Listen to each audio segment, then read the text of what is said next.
I look at the way the founding fathers set our country up was to have representatives from around the nation who have different walks of life. Now you're getting feedback.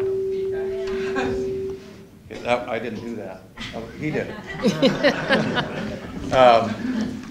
And so people come from all different walks of life. What makes a person qualified for United States Congress? They're United States citizens, and they're interested in making a difference in their community. And that's what I believe. And what I brought to the sheriff's office, I bring with me to Congress. And as I said, in the sheriff's office, I've served on the street. I know the community. I know the problems and the struggles of people on the street. And I know how to solve problems. Cops look for facts. And that's what I did for 33 years. 33 years of collecting the facts. You know, some of you might be old enough to remember the old adage, the dragnet showed just the facts, man. That's what I do in Congress. That's what I did all my law enforcement career. So what I try to do when I go to Congress, when I look at a bill, is I try to figure out the facts and then vote on what the facts say, what's best for the country. And I don't follow the political ideology of the Republican Party. Again, I vote on the facts. So I bring with me 33 years of experience in managing the sheriff's office, 1,100 employees, $110 million budget, and also 8 years of experience now in Congress. I'm not a career politician. This was not in my plan to be a member of Congress. I'm doing this because I want to serve. I have the heart of a servant, and I believe that I can make a difference. I think you want somebody in Congress who understands the issues. I think you want someone in Congress who will think about the solution to a problem and fight for a solution for you. And that's what I do in Congress. I don't go back, and I'll just give you, I don't know if I've got about, 30 seconds or so, an example.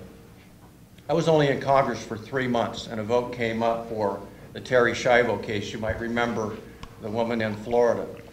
Well, Congress said, let's get involved in the decision-making process of whether or not Terri Schiavo should be kept on life support.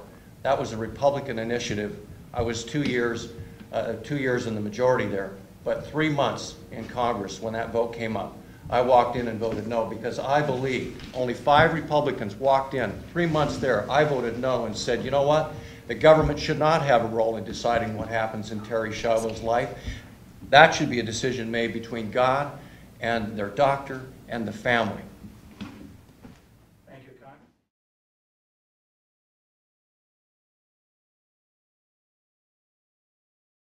Oh, okay, so quickly follow up. I'm not going to change the way that I approach this job. And again, ladies and gentlemen, I approach this job based upon looking at the facts of an issue. And that's how I'm going to continue to vote. This is not my lifelong desire and career. I want to do this because I care about this community, I care about the state, I care about the people who live here. My son lives in Monitor. He has a business in Kashmir. I have 2 grandchildren that live with them, and I visit them frequently. I have a home in Chelan, just above Lake Chelan, about a mile above Lake Chelan, in between Manson and Chelan, that I've had for about 10 years.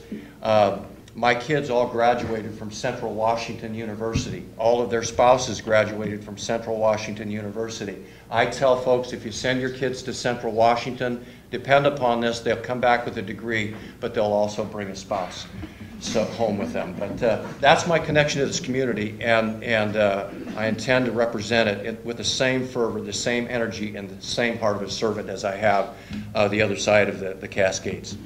Thank you. Thank you, Congressman Reichert. Ms. Porter.